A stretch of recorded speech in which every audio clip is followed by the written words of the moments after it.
Hi, everybody. My name is Miles, and I'm with Peak Performers. Thanks so much for tuning back in to another My Disability Story. Here at Peak Performers, I'm a disability inclusion partner, and my job is to ultimately educate and advocate on behalf of individuals with disabilities. And part of that is elevating the voices of many different people within our community and their particular story. I am so pleased today to welcome Kelli Fisher onto the program. Kelli, would you mind introducing yourself? Hi everyone, I'm Kelli Fisher. I'm 36 years old from Long Island, New York, and I run all the social media and help with the marketing at Spectrum Designs Foundation. Well, tell us a little bit more about kind of what your day-to-day looks like at Spectrum Designs. I run all the social media marketing for Spectrum Designs, which is an employer that employs autistic adults, and we do custom apparel and promotional products. I'm autistic myself, so I help create all the ideas for social media and help with ideas for marketing, and then I shoot all the content, film it, edit it, interact with people on social media, and it's really awesome to be the voice of Spectrum and be a voice for our autistic employees. And Kelly, I've learned a lot from her actually about specifically how to market kind of on a short form platform. She's done a great job with being able to capture real people with autism out there in the community, telling their stories, sharing their opinions, and sharing those slice of life moments that have been very trendy. In fact, she recently got featured on the Kelly Clarkson show. Would you mind telling me about that? Last summer, I made a video and I thought it was a great video, and our team thought it was okay and they approved of me to put it out. So we put it out, and then within a few days it just started going viral, and there was thousands of comments, thousands of likes, and now over 30 million people have seen it on all platforms. Maybe a month or two later, the Kelly Clarkson show saw it and reached out to us and said, "We saw your viral video. We would love to have you on the show." So then me and the CEO had to make a pitch video why we should be featured on the Kelly Clarkson show.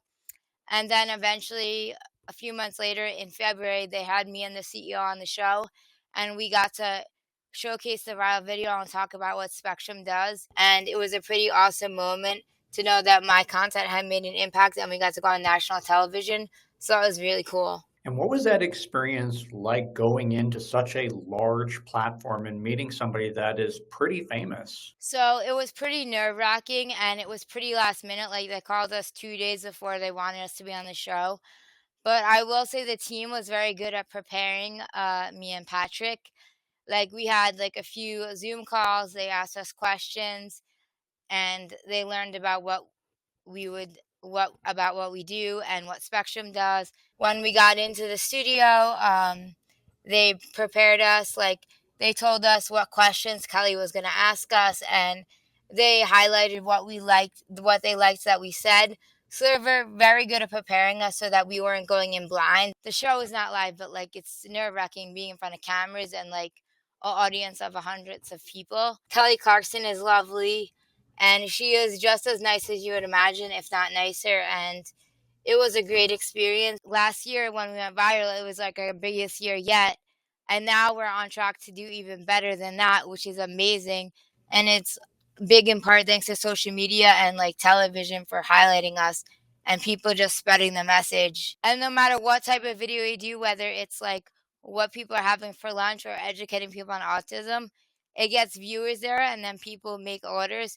So it's great to know that you can do all types of content and people will see it and they're interested in supporting the mission. What advice would you give to other disability content creators that are out there so that they can have that maximum impact? I think it is hard to find the voice. And before I started doing the social media for Spectrum Designs, they had people that were great at doing social media, but they weren't autistic, so it wasn't an authentic voice. Hmm. So when I started, I realized the one thing that they weren't doing was highlighting the voice of the autistic employees and the autistic employees personalities and educating people about autism. So I decided to showcase more of the employees and how awesome they are and talk about autism more so than what we do. And I think for other content creators, I think you just have to be authentic to yourself. And for us, we're just authentic to our people and showcase the range of people because When you meet one person with autism, you met one person with autism. Everyone's so different. Authenticity matters so much. Being able to bring a real voice to the table, I think that is incredibly salient. But I want to back up a step here Mhm. because some people may not fully understand what autism is and our modern definitions of that. And similarly, I'd like for you to contrast that with the broader term of neurodiversity. Autism is like a one way that the brain can work differently, and it affects a lot of people. I don't know the exact number of people in the United States, but I do know that 80% of autistic adults are unemployed.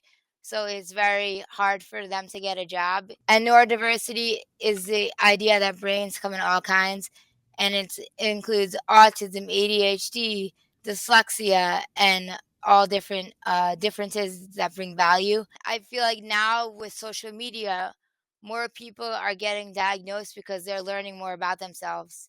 And it's amazing that social media is helping people get diagnosed because sometimes I feel like in the media they represent like one type of autism. A lot of girls are underdiagnosed or not diagnosed till later.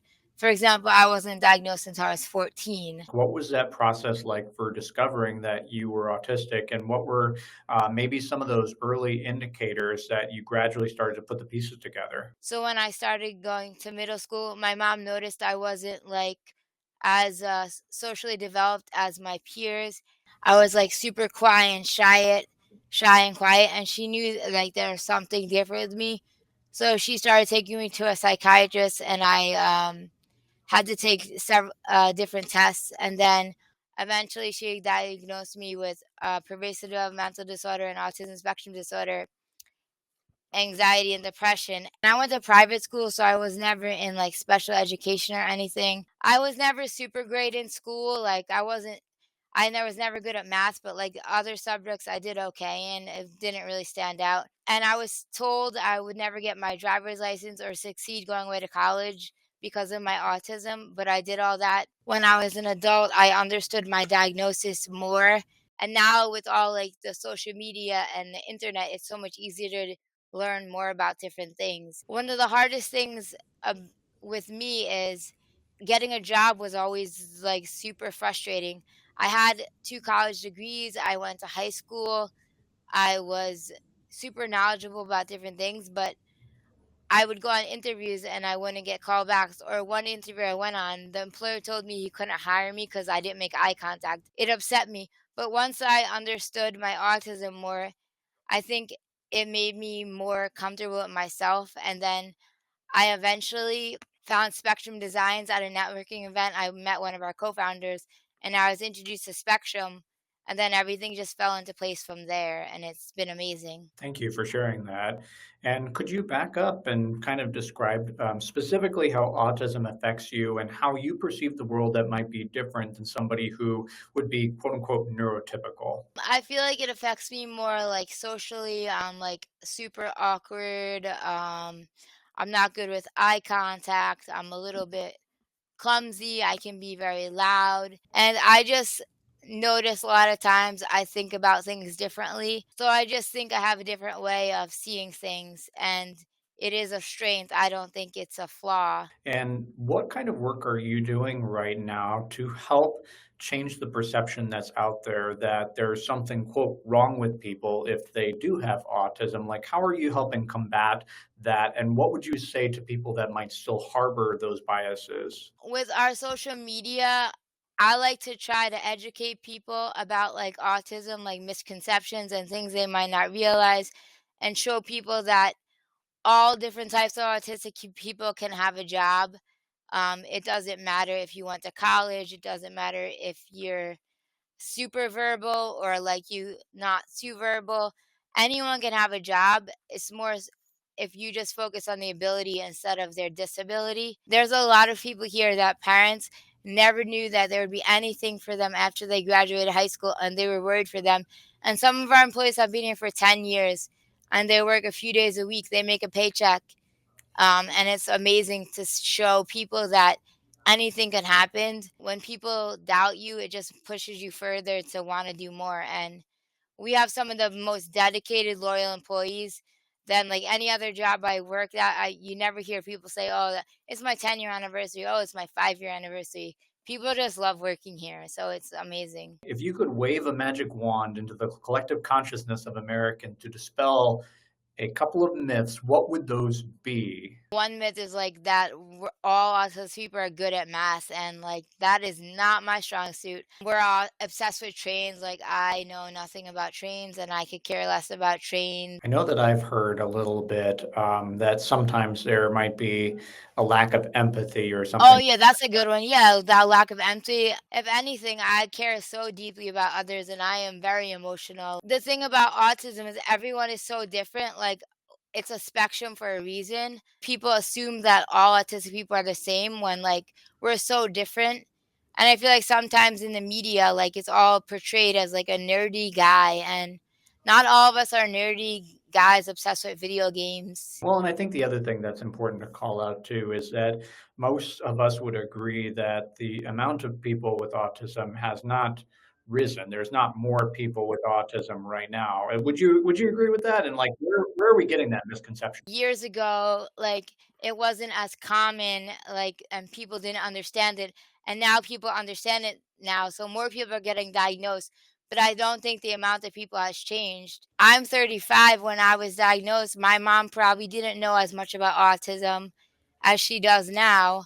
And like that's what's great about like social media and the internet. You learn so many more things. And I love going on the internet and learning more about autism. I know people think it's like bad that people are self-diagnosing, but I don't think it's bad if you realize you think you have a diagnosis. And I'm curious to kind of circle back to one point. I know that one show that has kind of blown up recently is Love on the Spectrum. And Mhm. that's an interesting show to me because I appreciate what it's doing to show multiple different people with autism and how they experience the world. But I also feel like sometimes it might perpetuate some of the biases that might be pervasive around people with autism anyway. What's your perception of that show? Yeah, so I love that show. It's a great show. I filmed for that show, but they never aired my footage. Like I went on a date with someone they were following. So like I know what it's like behind the scenes. Hmm. And I think the show is good, and I like what they're doing to help educate people about autism. The only thing I will say is I wish they had more diversity on the spectrum, because I feel like sometimes they like highlight certain things. The show I think needs more like independent adults, but I do like what the show is doing, and I like that it's educating people, and I love how like America is obsessed with the show, and like people are learning more and falling in love with autism. None of it's scripted, so I love that it's like authentic and real. What other entertainment media would you recommend for people that would like to learn a little bit more about the autistic experience? There's so many videos on YouTube, TikTok. There's so many autistic creators. And like I love watching them because I even learn more about myself too. There was a show on Netflix a few years ago that I thought was great called Atypical, but it only had like 4 seasons. There was recently a cartoon on PBS. I think it's called Carl the Collector. One of the characters has an AAC device, and it's actually voiced by an autistic adult with an AAC device. Could you explain what that device is actually for people? So some autistic people are nonverbal, so they can't physically speak, but they use it's an iPad and it has like different pictures or words. And then when they press the picture or the word, it lets them speak. They can just like go to Starbucks with their AAC device and order their coffee. And it's great that they can be more independent. And while we're on the topic, what other technology out there would you recommend for employers to work with people with autism, possibly as disability accommodations? I think employers to focus on being more inclusive should focus on ability, not assumption. They should offer like clear communications, flexibility, like meaningful work, listening to your employees, embrace different thinking styles. A lot of times the accommodations that people with autism or ADHD need are not like expensive. Like some employees might just need to use like noise canceling headphones, or might just need more time to finish something, or might need you to give direct like task or write out instructions. For example, one thing we have is we write out all the instructions for a task, but also we have QR codes so someone can scan it and watch a video how to build a box, like if they forget. And I want to kind of dig into the social aspect of that a little bit more Hmm. because sometimes what I've heard as well is that people with autism may get the job, but then due to various different social challenges that they have within the workplace, or just even ways that they are interpreting information differently Hmm. and struggle to navigate social situations, that there may be situations that come out and the employer feels like the only recourse for them is to terminate the employment. And I see that happen a lot. What would you tell employers towards navigating complex social situations with a person with autism that might not be communicating with you in the same way that you expect? I would say to be more compassionate and maybe like talk with them and maybe explain it. Like I know sometimes I've been told that I'm very loud and like I don't realize I'm being loud. But I worked at a retail store and my manager told me like I was super loud and I didn't realize it. But she was nice and I never disclosed I had autism, but then she could tell. She was like, "Oh, are you on the spectrum?" I said, "Yeah." Maybe talk to the employee like in a have a private chat with them like, "Oh, I noticed you struggle with this," or "I noticed you looked upset. Is there anything we can do to help you?" Or even if you assume someone has a disability and didn't close, you can be like, "Hey, if there's ever anything you're struggling with, you can let me know." I don't think you should just think you have to terminate someone because someone might not realize they're doing something wrong. And I know sometimes I'm very blunt and direct and I'm not trying to like be like direct in a bad way. Someone will tell me, "Oh, that was very direct," like, and then I'll try to say it like a little bit softer next time. And for you personally, a lot of times when we talk about autism, we talk about the experience of masking. Imagine that you can't bring your whole and entire self to work. Whereas I think one of the things that's interesting to me is that a certain amount of social masking is almost a requirement in a lot of different Hmm. jobs. So I guess how would you balance being your authentic self with the need to fit in within a larger culture that might not necessarily understand you? Growing up, I was super shy and quiet, and I wasn't like comfortable talking in big groups or like out of my way to talk to people. And then as I got older, I started like going to concerts by myself, and I would wait in line, and I found people of common interests, and then I became friends with them, and became more social. But I feel like when I was an adult and I started getting jobs, and I feel like working retail, it was like one of the scariest jobs because you had to interact with all different types of people. But it actually helped me become more comfortable with like masking and interacting with people and doing things that are uncomfortable, like calling someone on the phone or answering the phone. Like, I never used to talk on the phone before I went to college, and then I would have to call my mom because, like, she wasn't right there. She was like 3 hours away. If you're struggling with bringing your authentic self to work, there are companies out there that will accept you for you, and I'm thankful that I found Spectrum. So, like, sometimes I feel like doing something out of your comfort zone might help you in the end. Going back to your point earlier around self-disclosure, was that a difficult decision for you to self-disclose? And what was the feeling like afterwards of disclosing to your employer? It wasn't really difficult to disclose it to my employer because I loved working at this clothing store I worked at, and my manager was super understanding. And I just think it helped her understand me more. So, like, if she noticed something, she was more understanding than not. So I think self-disclosing is helpful, but if you're not comfortable, just wait until you feel comfortable. Where I work now, it's a nonprofit that employs autistic adults. So that's how I found out after working several jobs, I didn't feel fulfilled. And then when I met the co founder of Spectrum Designs, I loved that they employ autistic adults, but also like help them. So I love that I could help other people and be like a positive influence and role model for them, but also work for a company that employs autistic adults.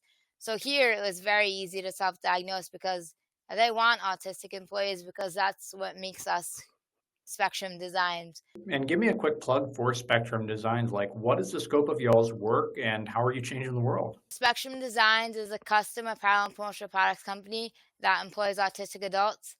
Over 70% of our employees are on the autism spectrum, and We have employees that work full time, we have employees that work part time, we employ the spectrum, and we have two locations, one in Long Island, New York, and one in Westchester, New York. Right now, we have 84 employees, so it's pretty awesome that we're employing that many people. Prices are pretty cost competitive to other companies, and our quality is the same, if not even better, because our employees have like the most amazing attention to detail. And we do orders big and small. If you want to order two shirts for a family trip, you can. But if you want to order 15,000 shirts, we can get it done. And we work with companies like Google, Microsoft, Pfizer, J. Crew, but also like mom and pop shops or like schools, different coffee shops. Like we work with all different types of businesses, and no order is bigger, too big or small. We'll get it done. I want to finally kind of shift gears a little bit to talking about workplace inclusion. And one of the things that I've read about is a unusual phenomenon that's happening where people with autism might be turning to tools like ChatGPT in order to figure out how to navigate complex social situations at work. Meanwhile, their coworkers that are neurotypical might be turning to the very same tool to say, "Hey, how can I engage with somebody that is neurodiverse or autistic within the workplace?" So, I guess what would be your tips towards workplace inclusion so we don't have to trust the bots? I would just say to be more understanding and just be more patient and just talk and ask questions. I do think ChatGPT is super helpful and I love using it, especially like sometimes people can leave like a difficult comment on social media and you want to know like the best way to respond or understand where they were coming from. And ChatGPT and AI is great for a lot of things.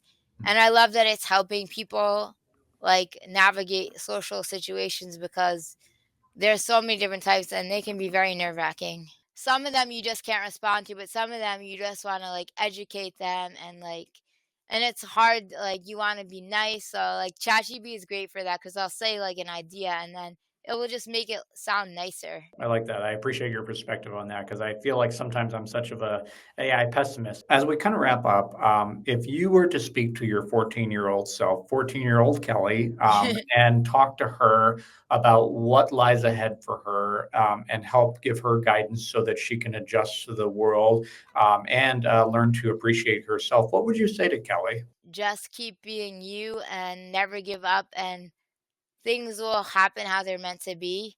It might not happen as fast as others, but everyone's on a different timeline and you'll get there eventually. Wonderful. Well, Kelly, thank you so much. I guess I should ask, is there anything else that you wanted to add or include in this as part of the interview? No, but if anyone needs custom merch or custom apparel, they can go to spectrumdesigns.org and order.